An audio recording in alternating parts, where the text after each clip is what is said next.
Cassandra, come on!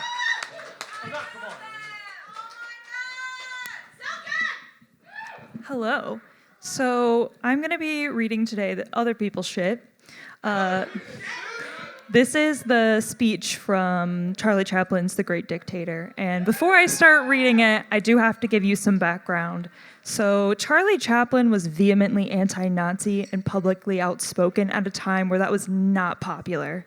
There's this sort of American mythos post-World War II where we have this romanticized retconning of like this hero narrative, we punch Nazis. But before World War II, you had World War I, which at the time they called the Great War. And after that, the sentiment was very different. There was a lot of isolationism, this selfishness, the America Firsters, nationalism, and this kind of idea that that's a European problem. That's a European conflict. We don't need to get involved. And so you had the isolationists, but you also had people who were indifferent or sympathizers and outright supporters, including the American Bund. And there's the Plot Against America, which is an alternative history where you see Lindbergh as president, Roosevelt doesn't get elected, and the absolutely pervasive fascist sentiment that was just in everyday life at the time.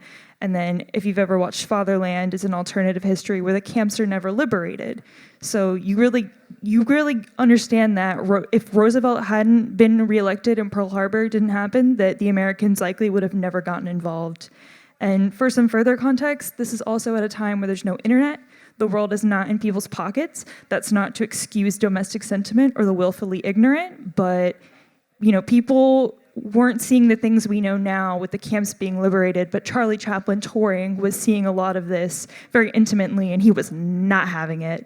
So he decided to write this film as anti-fascist, anti-dictator, pre-war, and for that, there were attempts to stop the film from being made and to censor its release in the US and the UK, and actually it got him investigated by the FBI and kicked out of the country. And also, fun fact, this was his first talking film. And in the film, the joke is that contemporary at the time, that he looked like Hitler, and they were born around the same time. But that's where the similarities start and end. And he's playing this Jewish barber who looks like the Great Dictator, and they end up getting switched in the film. So at the end, when the speech is being given, when it's being broadcast, it's actually the Jewish barber speaking. And so in critique of the current environment and in honor of pride, I will be reading that speech. I'm sorry, but I don't want to be an emperor. That's not my business. I don't want to rule or conquer anyone. I should like to help everyone, if possible. Jew, Gentile, black man, white.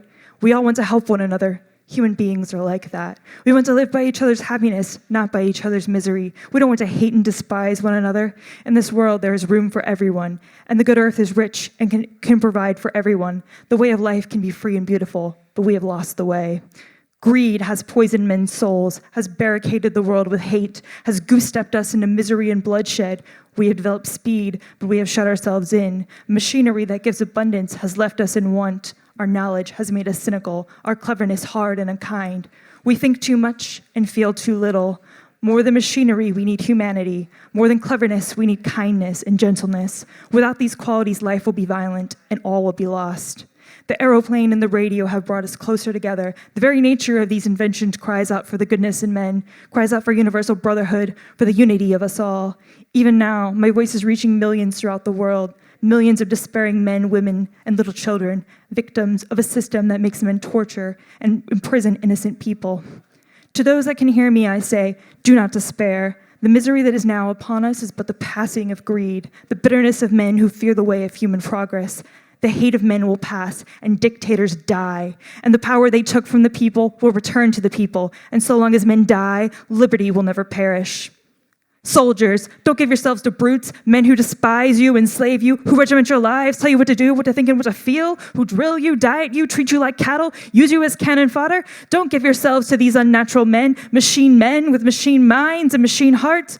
You are not machines. You are not cattle. You are men. You have the love of humanity in your hearts. You don't hate. Only the unloved hate, the unloved and the unnatural. Soldiers, don't fight for slavery, fight for liberty. In the 17th chapter of St. Luke it is written, the kingdom of God is within man, not one man nor a group of men, but in all men. And you the people have the power to create machines, the power to create happiness. You, the people, have the power to make this life free and beautiful, to make this life a wonderful adventure.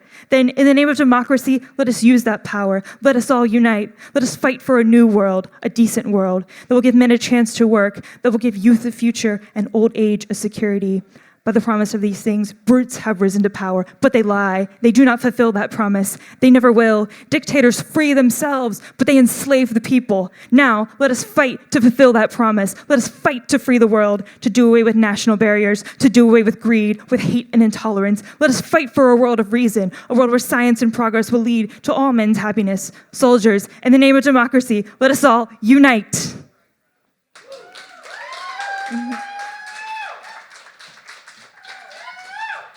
And happy Pride.